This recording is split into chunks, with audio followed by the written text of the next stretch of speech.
হ্যাঁ, অবশ্যই দেখেন আমাদের টিম ওয়াইজ আমরা খুব ভালোভাবে যাচ্ছি, খুব ভালো খেলতেছি।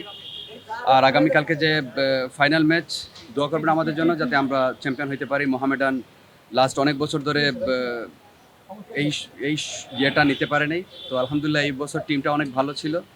টিমের এনভায়রনমেন্টটা খুবই ভালো, যার কারণে আমরা এই শেষ পর্যন্ত ফাইনাল ম্যাচে উত্তীর্ণ হয়েছি। ইনশাল্লাহ দোয়া করুন কালকে যাতে আমরা চ্যাম্পিয়ন হইতে পারি। ঢাকা ডার্বিতে আসলে কাকে এগিয়ে রাখবেন? এল ক্লাসিকো তো বলা যায় একটা।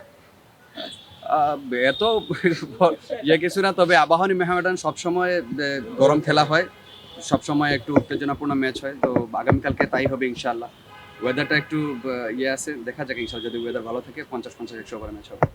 এবাদত ভাই মিডল অর্ডারে তাহিদ হৃদয়ের সার্ভিসটা আপনারা মিস করেন। খেললে আপনার কি করে ইচ্ছা হতো? অবশ্যই দেখেন ও মিডল অর্ডার ও যখন খেলে তখন এমন একটা সিচুয়েশন থাকে, আমাদের অনেক সময় খারাপ অনেক সময় ভালো। তো ও থাকাটা খুবই দরকার ছিল। যেহেতু ও খেলবে না সেহেতু খুবই মিস করবো, আমাদের টিম খুব মিস করবো ওকে।